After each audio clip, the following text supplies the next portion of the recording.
Today on the Dream Young Effect podcast, we have Maia Scott.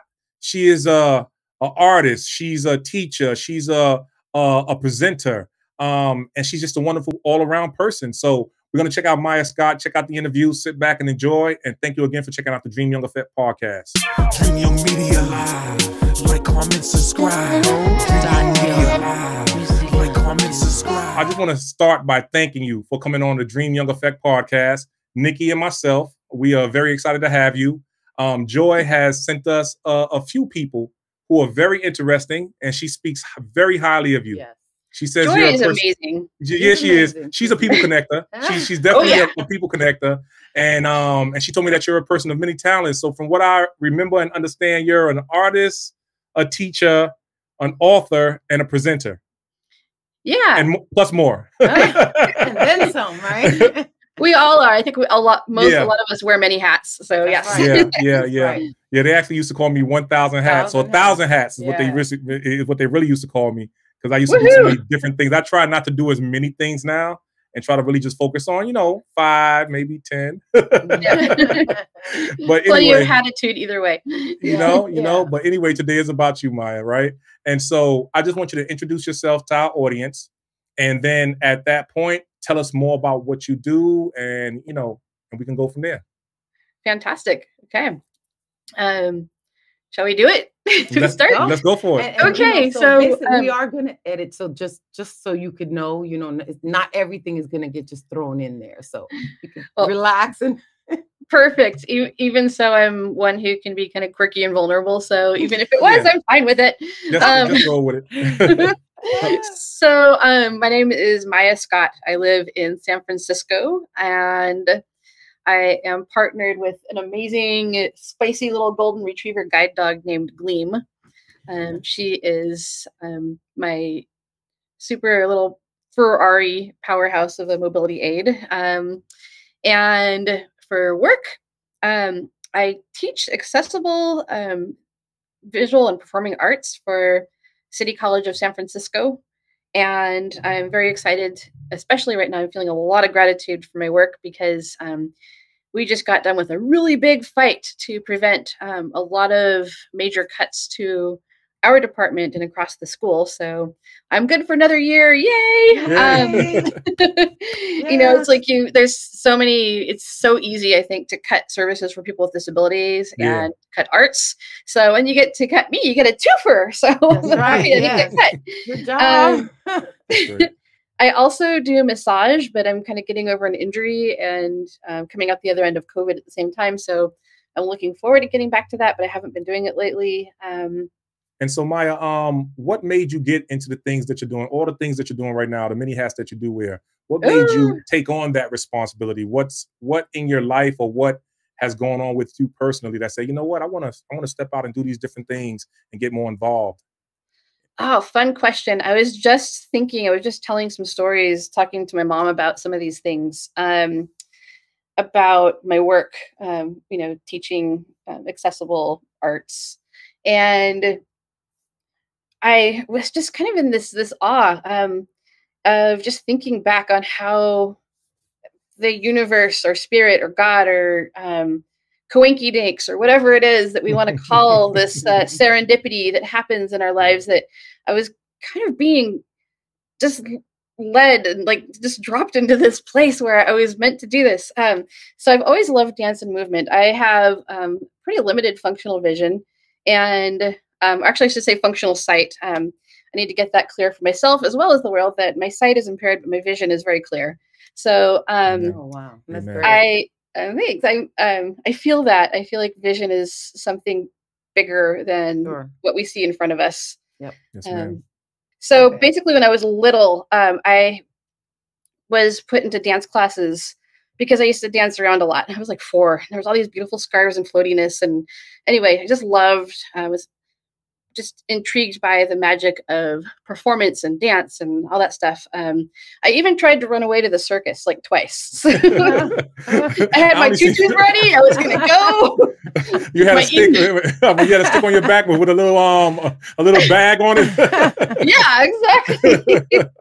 My poor mom even made a pretend call to the circus master, to the ringmaster. Like, oh, Oh, my sorry, we goodness. don't need 4-year-olds. So anyway, to bring it up to speed a little bit, I feel like dance and movement really helped me learn how to use my functional vision and made me feel very comfortable moving through space. But also I just loved it. It felt right. It was home. But then as I started getting older and, developing, my body was not becoming the body that your average person wanted dancing. I was filling out, I was getting chunky, I was short, it was like everything that was not wanted. And I auditioned for things, I worked hard. Because I can't see well, they put me in the front of classes because I knew the steps and people could follow me. But when it came to blocking recitals and performances and concerts and stuff, they put me way in the back where the lights don't shine. So it was really annoying and devastating. And basically through dance, I learned, through dance and also a bad experience at a school, that my body was bad and it was evil. And I just started, feeling like I was a waste of space. But at the same time, I was also, not the same time, later on, I was working on choreographing my own stuff. And I love to choreograph. I got to perform with the Very Special Arts Festival, where I encountered the amazing Zena Bethune, who was she's sadly deceased now, but she was an amazing actor and performer who was injured and decided that she was going to do work with people with disabilities to teach dance in the school system in LA. So I saw her working with a young woman in a wheelchair, and they did this beautiful duet that made me like blubber like no other. And I was like, wow, that's powerful. I'd like to do that. I can, it works for me. And here's other bodies moving through space, and it's gorgeous. And then at a summer camp, I used to go to Camp Bloomfield, and they had this Trading Places Day. So I got to be the dance specialist. And I remember so vividly having everyone spread their legs out. We're sitting on the grass under a tree. It was a beautiful warm day. And I said, okay, reach up, reach your arms up in the air. And people kind of stuck their arms up, so like, dead chicken wings with their elbows bent and all floppy. And so I was like, grab the branches in the tree above you, reached up and grabbed to the top branches, and all of a sudden everyone just stretched way up. And I was like, wow, here language is such a powerful tool for inspiring body movement, and like I could do this. So there was that factor going into again, I auditioned for some dance education programs for school. They said, yeah, maybe you could teach, but your body, so no. And I landed on my butt in therapeutic recreation and was not happy about it, but realized that I already had the dance stuff. And this kind of gave me all the backbones and inner workings to kind of address what do you call it? I'm trying to think of the word. Like goals and objectives, and making things look pretty for all the people who think that people with disabilities need to be fixed. Yeah. Okay. So I get it. I totally get that. Yeah. So I got that training, but also and then I did my internship with a mixed ability theater group with the Pomeroy Center here in San Francisco. And the rest is kind of history. I did an MFA in creative inquiry and interdisciplinary arts, which was basically like a me 101 / holy crap, I'm alive and I'm an artist and I have value in this world. And I know that you live in San Francisco, correct? Yes. And I know that you guys on the West Coast got hit hard with this pandemic. How has the pandemic, turned things around for you? Has it made a big negative impact? Did you have to recreate in certain areas and still push forward? I mean, I know a lot of people have, but what's your story? Oh, this is another interesting question. I I think like a lot of people, I went through some grief and some denial. I went to the CSUN conference just as things were amping up. And it was kind of like, yeah, everyone's, some people are going or not. Is this going to be a big thing? It'll go away. And then all of a sudden, like 3 days later, we're on lockdown. And so, like everyone else, I was going, oh my God. Yeah, a whirlwind, right? We were not expecting that. Yeah. Yes, it was insane. Ended up, I was going to visit my parents, but I ended up staying up there for like 3 months, and they were calling San Francisco the war zone. It turns out that, there's a lot of parts of California that were hit hard. Our mayor basically was kind of like, California is saying this, but we're stricter. So I think a lot of protocol that San Francisco put in place, our mayor was also looking at. And so I think our city did a very nice job at holding, just holding ground and keeping things closed longer.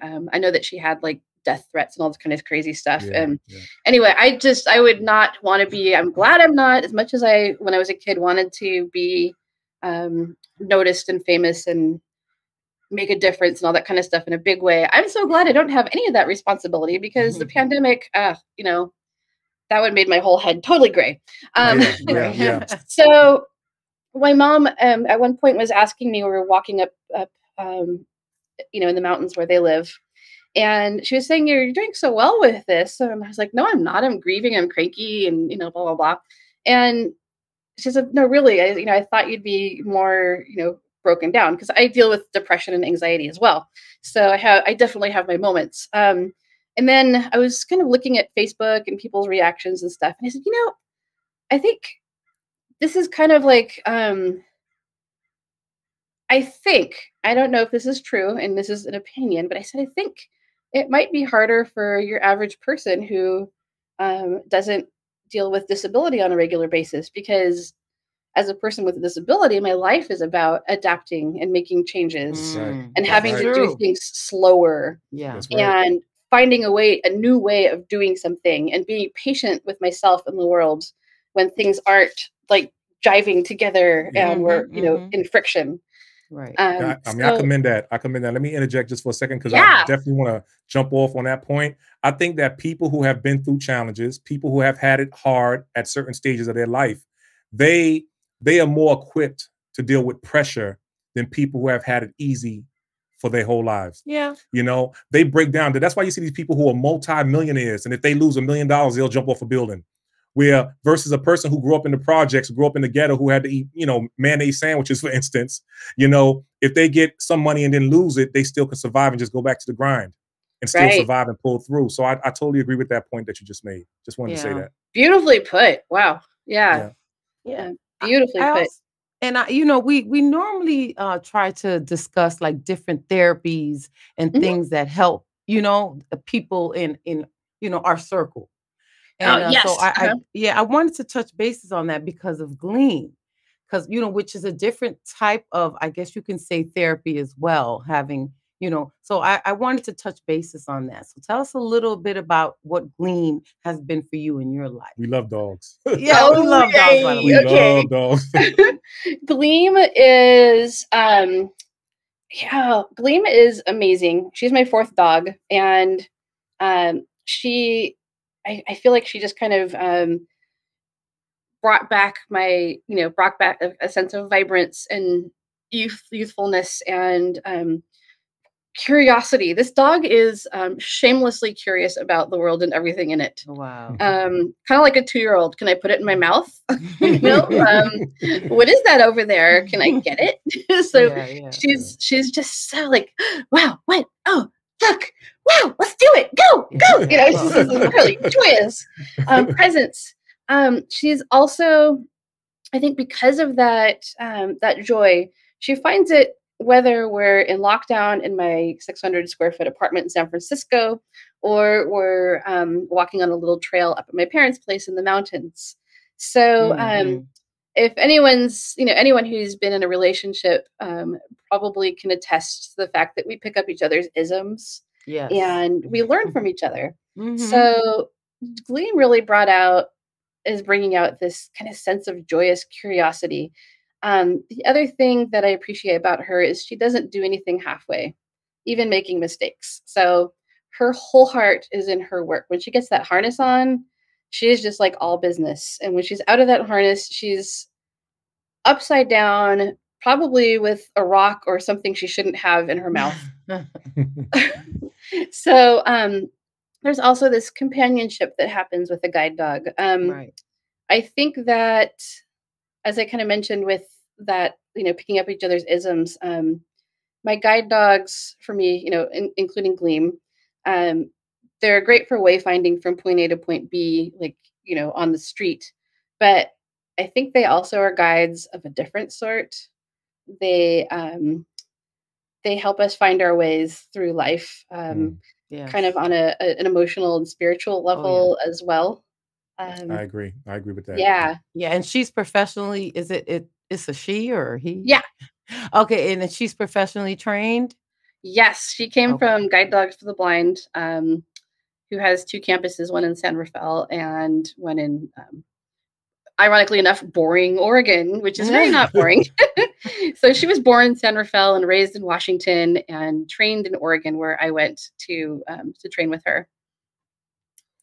Well, we just had our dog just passed away a couple of months back.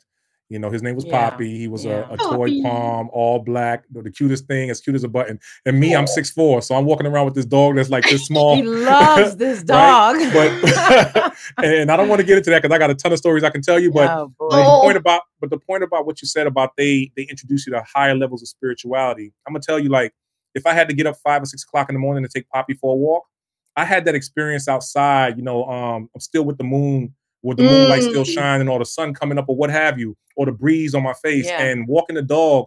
If I didn't have him, I wouldn't have been out at 5 a.m. I wouldn't have been out at 6 a.m. Right. And I had that moment, that little 5 or 10 minute moment to really, just think about life and ponder things. Yeah. So that in itself, just taking them for a walk sometimes is like a breath of fresh air. So I just love that. Yeah, they definitely help us see the world differently. See the world through different eyes. Yeah, definitely that.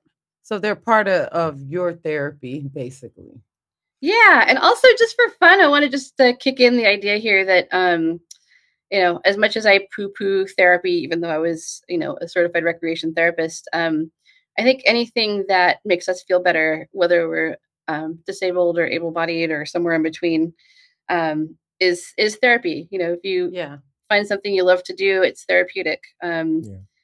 Doing art over the pandemic has been very therapeutic for me, and I know a lot of other people as well. It's something we have control of. We get to do something low risk, high reward, and make something happen. That's right. Change some lives in the process. Rewarding. Yeah. It's very rewarding. Yeah. Yeah, we get to make something happen, even though there's stuff going on outside that we have no control of. We have control of that. That's right. So. It takes a certain kind of person to spend their time trying to help other people change their lives, for the better. It's easy to sit at home, just worry about your own bills, just worry about yourself, eat your food, watch your TV, and just live your own life. Yeah. But now when you're saying, okay, I got this talent of dance, and I got this ability where I can do this, I could be a public speaker, what have you, and I can use that talent to go out there and impact other people in a positive way. It takes a certain type of character, to actually live that out and walk it out. Because it's one thing to think about it; it's another thing to act on it. So it's entirely selfish. Yeah. I love it. I love sharing my dog and sharing my love of the arts. And I'm also a consummate student, and every time I teach a class, I learn something from my students. So I have work with perks. So it's entirely selfish. Yeah. No, we totally get that. No, it's a win. It is a win. It is a win-win for everybody involved. Yes. But it's just a good thing because you could be doing a million other things, right? But you're doing something that impacts your life in a positive way, and in return, it impacts other people's lives. So that's just, I think that's an awesome exchange, is what I'm trying to say. Yeah. Yeah. We worked with people with disabilities and or people with special needs, let's say, because we don't like that term.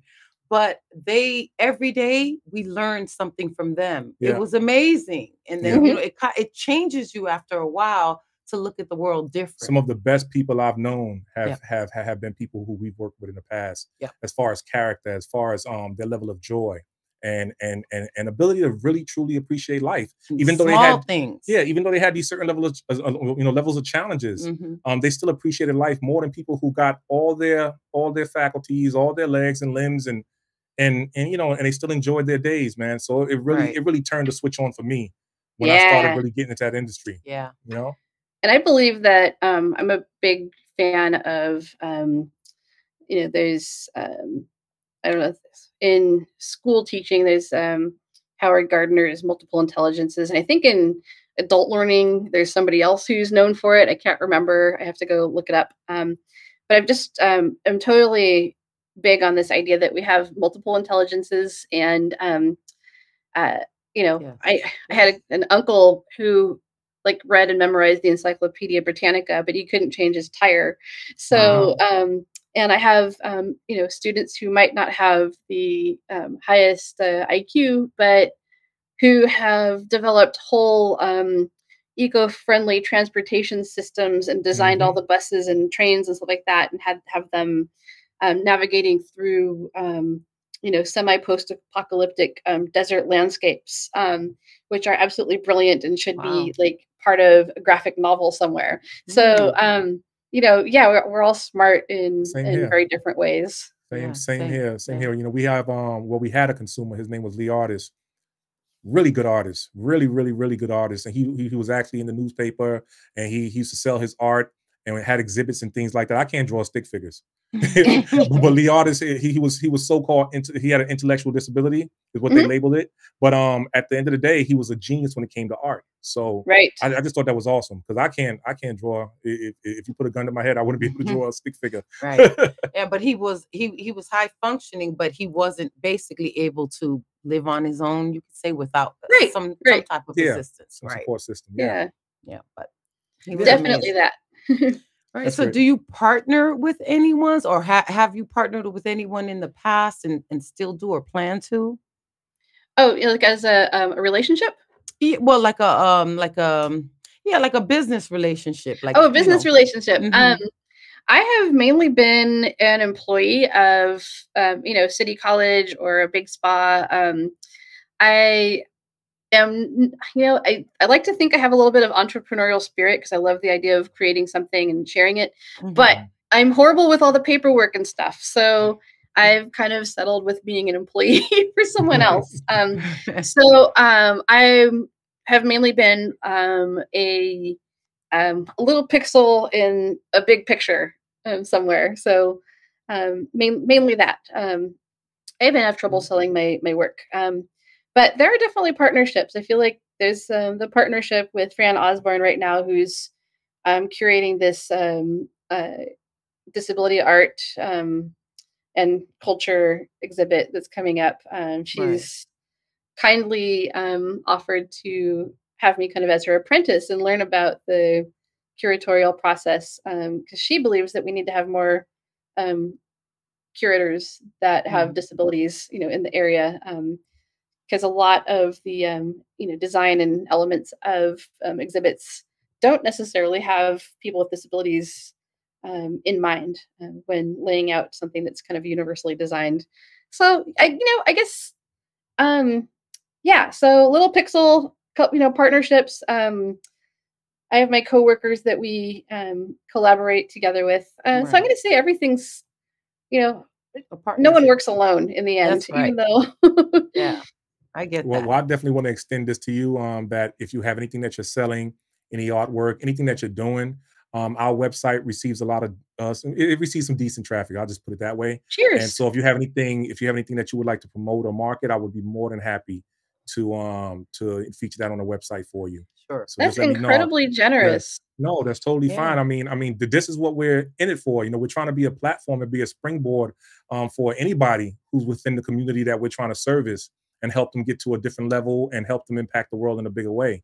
And so, that's totally open to you if and when you want to take advantage of that opportunity. Absolutely. Beautiful. If I can figure out a way to not be lazy about postage. Part of the reason why I haven't done it yet is I feel like if I do it, I'm not going to do it halfway. And if someone places an order, I want it out that day. It's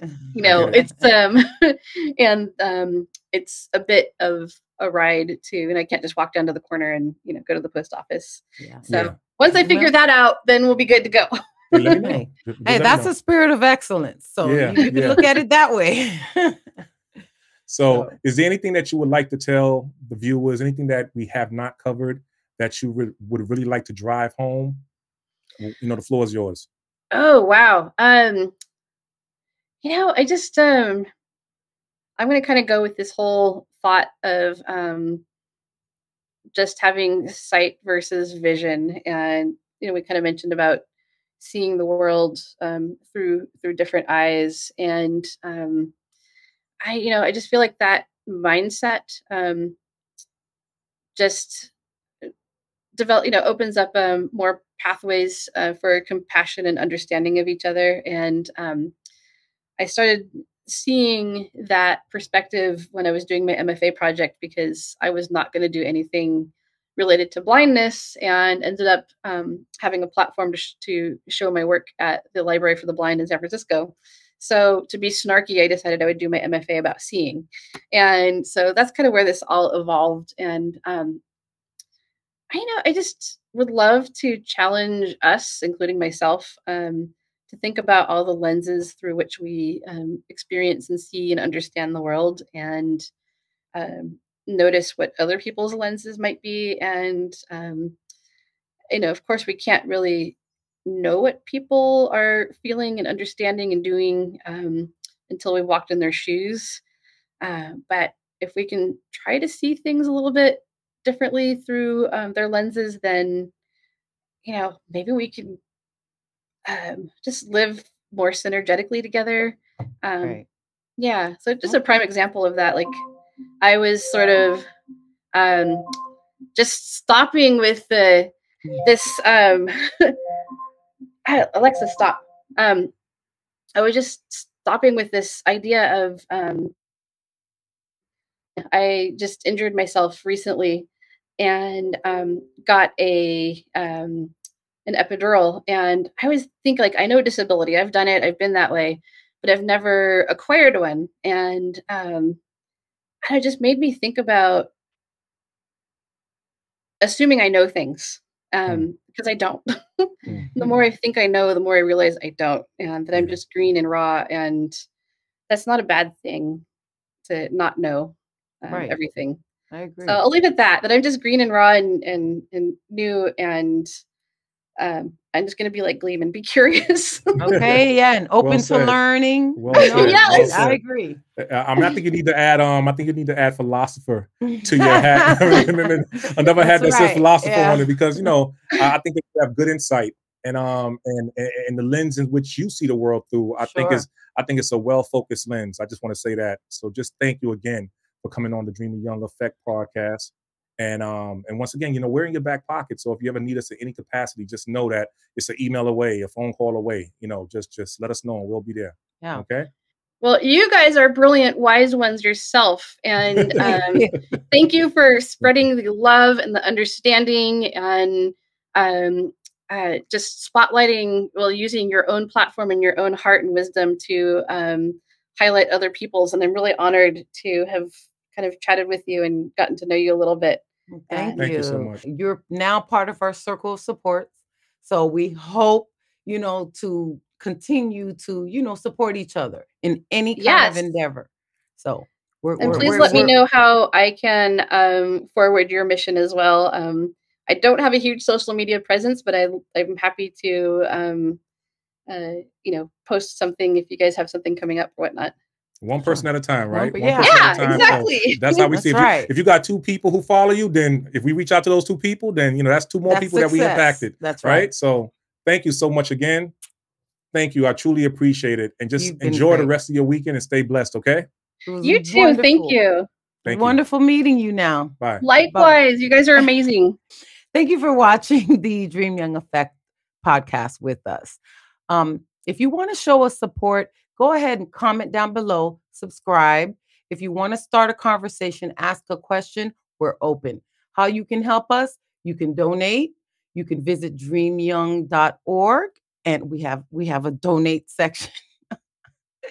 We have merchandise. So however you can support us, whether it be subscribing, purchasing our merchandise, or just leaving a comment.